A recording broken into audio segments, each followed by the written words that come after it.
Thanks for something else. This year marks 85 years since the world was forever changed. Pearl Harbor, December 7th, 1941.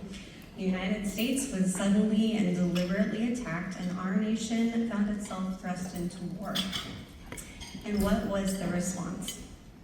A wave of patriotism unlike anything our country has ever seen. Men and women from every corner of America, from every background, race, and religion came together in service to something greater than themselves. They were united by the one thing that bound them all together. They were Americans. More than 16 million Americans served during World War II, and today fewer than 50,000 remain.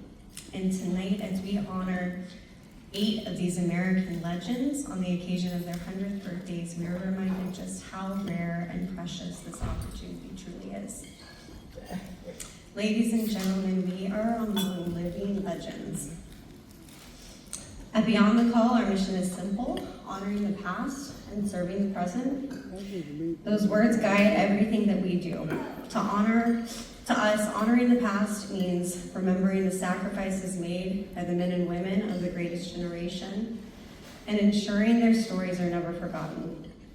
Serving the present means continuing to honor, support, and celebrate those who more than 80 years ago answered the call of a nation, helped save the world, and secured the freedoms that we are still enjoying today. That mission is only possible because of the people and organizations who share that commitment, and we are incredibly grateful to our friends at Black Rifle for their partnership and unwavering support. That partnership has done far more than help preserve history. Together, we have returned veterans to their battlefields where they fought, reunited them with places that they never thought that they would see again, and created opportunities for healing, reconciliation, and reflection. We have been able to witness veterans stand once again on their battlefield where they served, now hand in hand with those who were once our mortal enemies, now friends. They've been able to honor their comrades who did not come home and experience moments of closure and peace that many thought would not be possible. Some of the most meaningful and profound moments of their lives have come more than 80 years after the war. What has always meant the most to us is that Black Rifle has never asked for anything in return. Their only request has been the opportunity to spend time with these heroes, hear their stories, and stand alongside us in honoring them. And that is exactly what tonight is all about. Tonight is about 8 extraordinary Americans. This year, each of these men celebrate an incredible milestone, their 100th birthday, and they represent 800 years of life, service, sacrifice, perseverance, and wisdom. While 2 of our Centennial veterans, Jim Tucker and Nils Mockler, are unable to join us tonight this evening, we are still honored to celebrate them alongside the gentlemen who are here with us tonight. And it is my privilege to introduce these living legends. Our first honoree and our oldest is Mr. Alan Chatwin.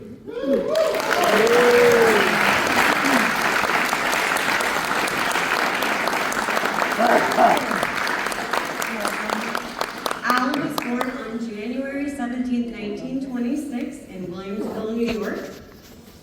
He was just 15 years old when the attack on Pearl Harbor happened, which changed the course of history and his life.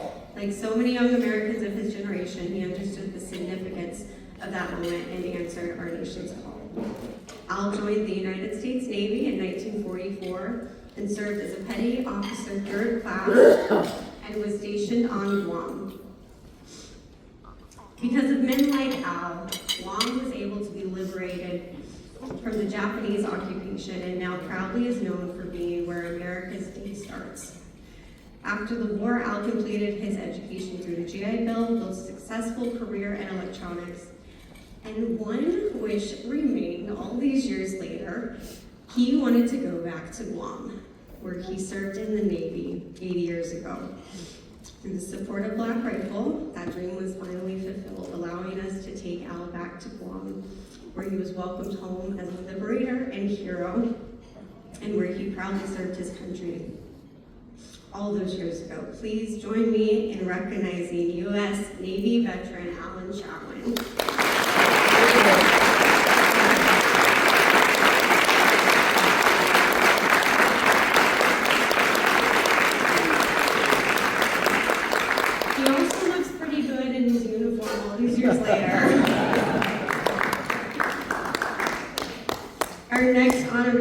is Charles Cram.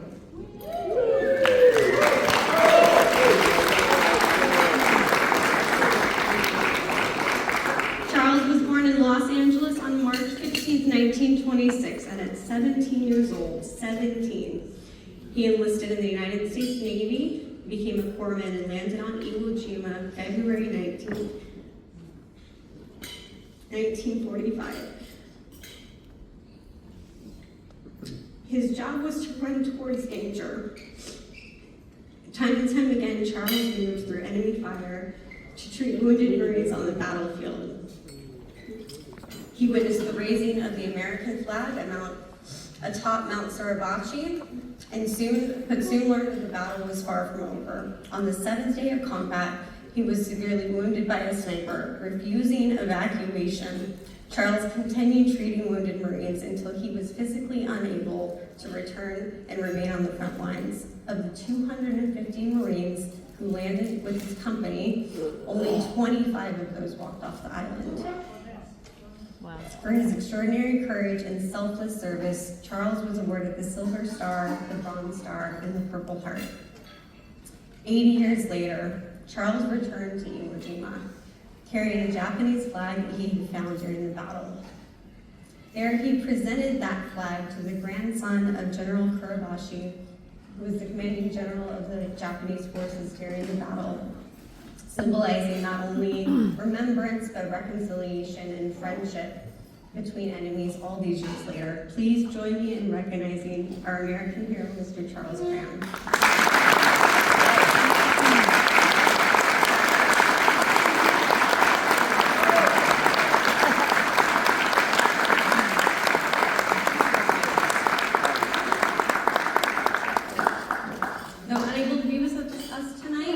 We are also proud to honor Nils Mockler for his 100th birthday. Nils was born in Brooklyn, New York. He enlisted in the United States Marine Corps at age 17 and served with the 4th Marine Division and was part of the Battle of Iwo Jima. As a combat intelligence scout, he carried critical information between the frontline units and witnessed one of the most iconic moments in American history, the raising of the American flag on Mount Suribachi. Nils later described that moment as the most inspiring moment of his life and has spent decades ensuring that the sacrifices of his fellow Marines are never forgotten. Through the generosity and support of Black Rifle Coffee, Beyond the Call was able to take Nils back this year to Iwo Jima to participate in a remembrance and reconciliation ceremony with the Japanese. Tonight, we proudly celebrate Nils Mockler and his 100th birthday.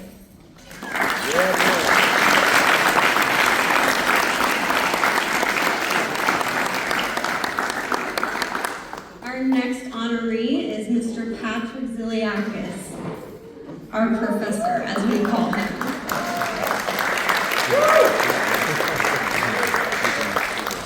Patrick was born in Helsinki, Finland on May 11, 1926, and immigrated to the United States in 1939. Just a few years later, he answered the call to serve his adopted country by joining the United States Navy. Assigned to a submarine, the USS Spot, Patrick completed 4 war patrols in the Pacific, helping sink 17 enemy ships and destroy a Japanese radar station.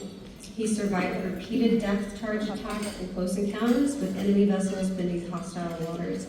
Patrick once described death charging as feeling like being trapped inside a steel drum while someone struck it repeatedly with a hammer. Yet he and his fellow submariners continued carrying out their dangerous missions. Following the war, Patrick continued serving in the Naval Reserve, completed officer submarine school, and ultimately achieved the rank of lieutenant junior grade. Today, he continues to inspire others as an author and an artist. He's also joined by his beautiful wife, Mercedes.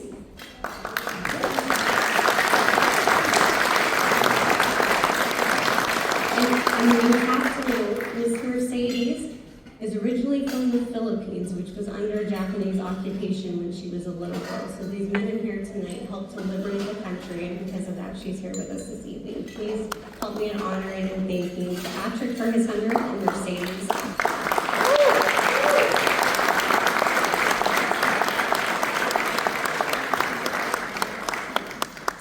Our next honor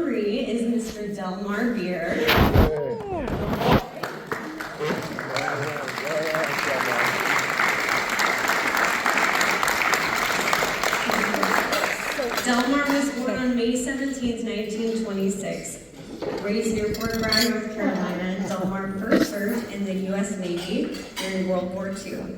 He was a gunner aboard a landing ship tank and participated in the battles of Iwo Jima and Okinawa, manning anti-aircraft guns during enemy air raids and kamikaze attacks while helping deliver critical supplies to troops fighting ashore. But Delmar's service did not end with World War II. Following the war, he joined the U.S. Army and continued serving through both the Korean and Vietnam Wars. Rising to the rank of Command Sergeant Major, Delmar devoted more than 2 decades of his life to military service across 3 major conflicts. His story is one of extraordinary dedication to our nation and to those he served alongside. And once again, through the support of Black Rifle Coffee, Delmar was able to return to Iwo Jima this last March, 81 years later, to sit hand in hand with his former enemies, male friends. Please join me in thanking and celebrating Mr. Delmar Beard.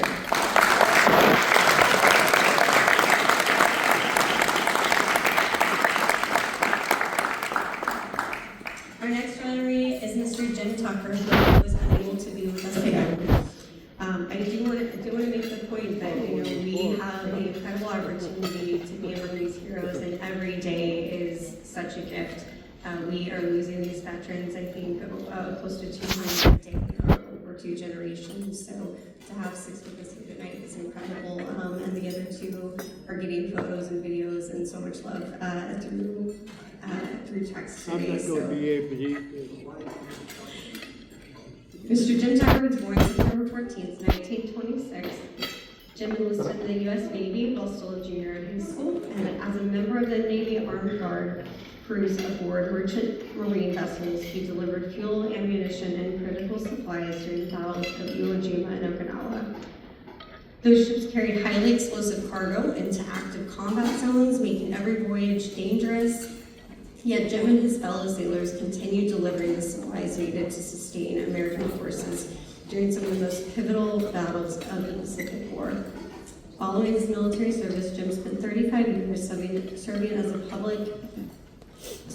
public as a California state lifeguard. And once again, through the support of Black Rifle, Jim was able to return to Iwo Jima this year, 81 years later. Join me in celebrating Mr. Jim Tucker on his 100th birthday.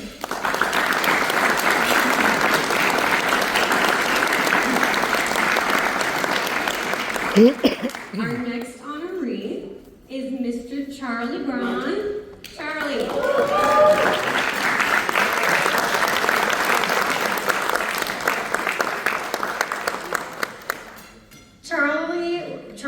Charlie was born on September 16, 1926 and enlisted in the Army Air Corps at just 17 during World War II. His service began in the strategically vital Panama Canal Zone, where he helped ensure American forces were equipped and prepared for duty.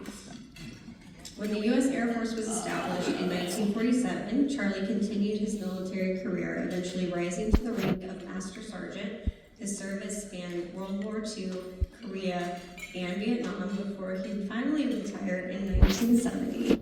After military service, Charlie continued helping others as an EMT and firefighter in Wise County, Texas. Service also runs very deep in Charlie's family. Together, between Charlie, his father, and his 6 brothers, contributed more than 154 years of military service to our nation. Please join me in recognizing Mr. Master Sergeant Charlie Braun.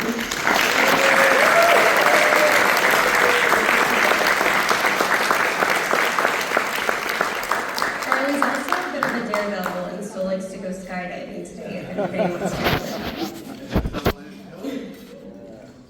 Our final honoree, and my dear friend, who make me cry, Jack, is Mr. Jack Stowe.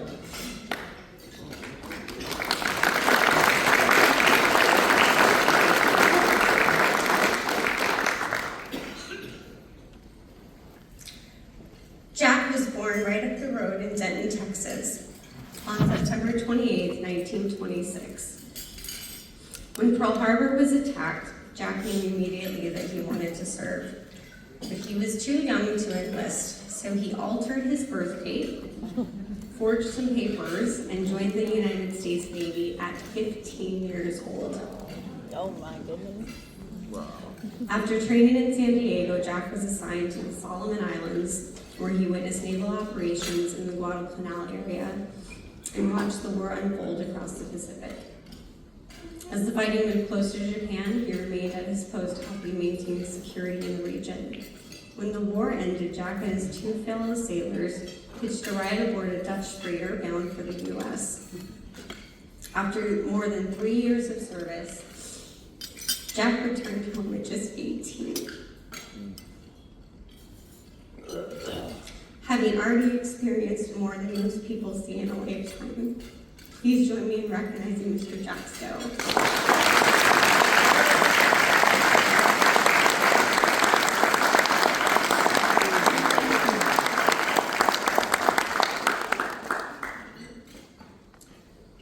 Gentlemen, on behalf of everyone gathered here tonight, thank you. 1926 was a really good year. Thank you for your service and for your sacrifice and for your courage. And thank you for showing us what it means to live a life of purpose. Tonight, every one of us in this room, we make a promise to you and all of those who served alongside you that we will carry your stories forward, preserve your legacy, and ensure that the sacrifices of our greatest generation are never forgotten. Thank you.